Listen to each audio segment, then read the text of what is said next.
It is astounding how significantly one idea can shape a society and its policies.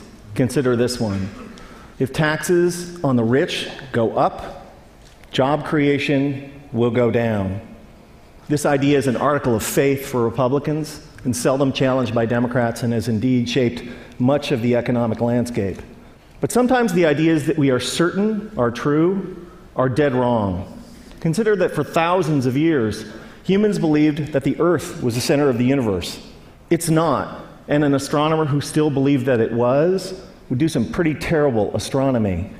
Likewise, a policymaker who believes that the rich are job creators and therefore should not be taxed will do equally terrible policy.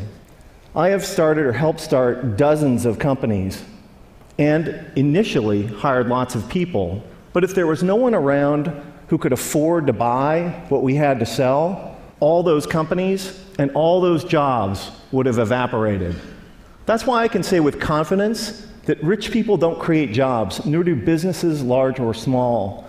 Jobs are a consequence of a circle of life-like feedback loop between customers and businesses. And only consumers can set in motion this virtuous cycle of increasing demand and hiring. In this sense, an ordinary consumer is more of a job creator than a capitalist like me.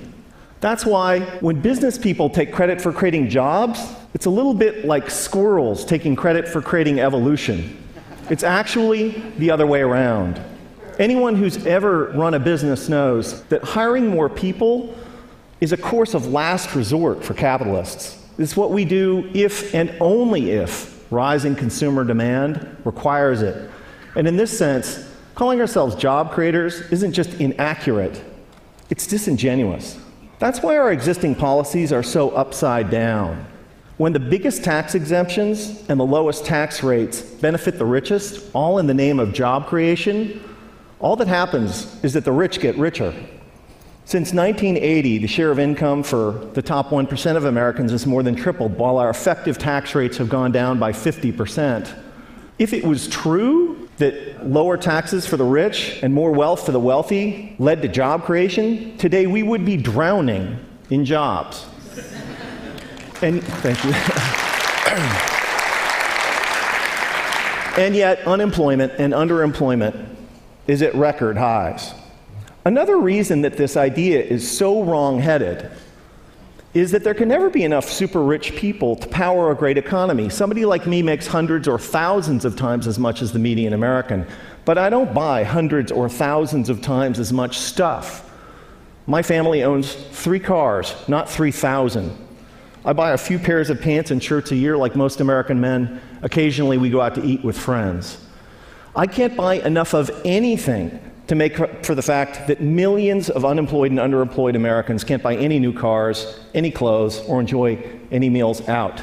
Nor can I make up for the falling consumption of the vast majority of middle-class families that are barely squeaking by, buried by spiraling costs and trapped by stagnant or declining wages. Here's an incredible fact, that if the typical American family still retained the same share of income that they did in 1970, they'd earn like $45,000 more a year. Imagine what our economy would be like if that were the case. Significant privileges have come to people like me, capitalists, for being perceived as job creators at the center of the economic universe, and the language and metaphors we use to defend the current economic and social arrangements is telling. It's a small jump from job creator to the creator. This language obviously wasn't, this language was not chosen by accident.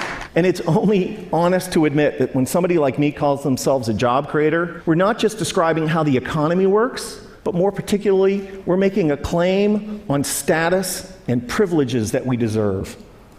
Speaking of special privileges, the extraordinary differential between the 15% tax rate that capitalists pay on carried interest, dividends, and capital gains, and the 35% top marginal rate on work that ordinary Americans pay, is kind of hard to justify without a touch of deification. We've had it backwards for the last 30 years. Rich people like me don't create jobs. Jobs are a consequence of an ecosystemic feedback loop between customers and businesses. And when the middle class thrives, businesses grow and hire, and owners profit. That's why taxing the rich to pay for investments that benefit all is such a fantastic deal for the middle class and the rich. So, ladies and gentlemen, here's an idea worth spreading. In a capitalist economy, the true job creators are middle-class consumers. And taxing the rich to make investments that make the middle class grow and thrive is the single shrewdest thing we can do for the middle class, for the poor, and for the rich. Thank you.